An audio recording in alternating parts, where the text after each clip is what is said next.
Narsampet RTC driver Shankar Goud మృతి పైన CM దిగ్భ్రాంతిని వ్యక్తపరిచారు.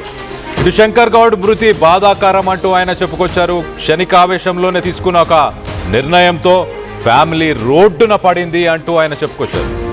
Shankar Goud ఆత్మకు శాంతి చేకూరాలని, అలాగే ఆ కుటుంబానికి అన్ని విధాలుగా అండగా ఉంటామంటూ సీఎం రేవంత్ రెడ్డి చెప్పుకొచ్చారు.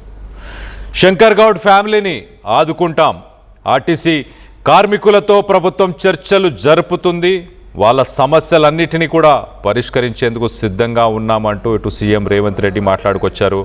ఇవాళ ఆర్టీసీ జేఏసీ నేతలను కూడా చర్చలకు ఆహ్వానించారు. మంత్రులకు సంబంధించిన బృందం మొత్తం మీద సీఎం రేవంత్ రెడ్డి స్పందిస్తూ ఇటు శంకర్ గౌడ్ మృతిపైన దిగ్భ్రాంతిని వ్యక్తపరిచారు. ఆయన కుటుంబానికి ఖచ్చితంగా ఆదుకుంటాము, ఆయన కుటుంబానికి అండగా ఉంటాము అంటూ, అలాగే ఆర్టీసీకి సంబంధించిన కార్మికులకు సంబంధించిన డిమాండ్ల గురించి చర్చలకి ఆహ్వానించాము,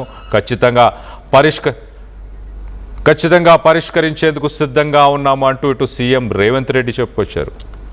శంకర్ గౌడ్ 28 సంవత్సరాల పాటు ఇటు ఆర్టీసీలో ఆయన ఒక కార్మికుడిగా పనిచేసిన తర్వాత ఒక సొంత ఇల్లుని కూడా సంపాదించుకోలేని పరిస్థితి.